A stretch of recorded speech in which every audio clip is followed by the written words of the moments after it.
কৌশিক রায় ওনারা ফ্ল্যাট ওনার আছে, তো ওনারা এখানে রেন্টে দেয় প্রায় 2 আর 3 মাস হয়ে গেছে, 2 মাস হয়ে গেছে।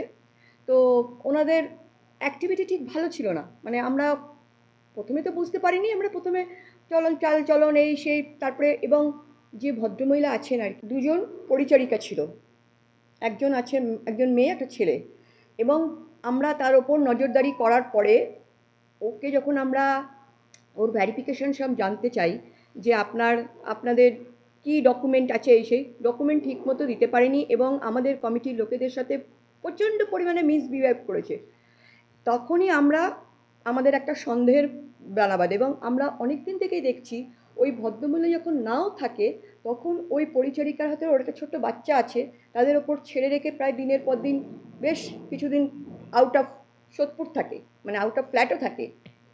তো যাই হোক, এইবার আমাদের প্রশ্ন হচ্ছে, যখন আমরা ওকে চার্জ করি এবং ওনারকে আমরা ডেকে আমরা যখন কথাবার্তা জানতে পারলাম যে উনি কোনো রকম ডকুমেন্ট ওই ছেলেটা দিতে পারছে না, এবং ওই যে আরেকজন মেয়ে তাহিন, এবং আমরা যখন আমাদের প্রথমে সিকিউরিটি ছিল না, তারপর আমরা ওই জন্যেই সিকিউরিটিকে আমরা কী করলাম, রেজিস্টার কপি করলাম।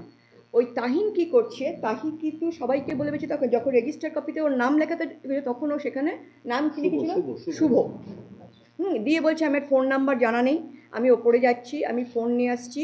আচ্ছা, এই পরিচারিকা এই ভদ্রমহিলাকে যখন আমরা চার্জ করি যে একে কোথা থেকে পেয়েছেন, ও প্রথম বলল আমরা বোম্বে।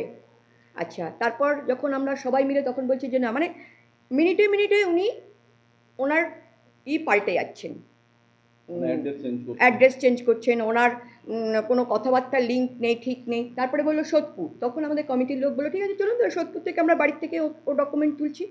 তখন ও থতর করে কাঁপছে, ও তখন বলছে না ওকে ছেড়ে দিন, ওকে আমরা ভেতরে আসুন। তখন ওকে আমাদেরকে এন্ট্রি দিল, বলে ভেতরে আসুন।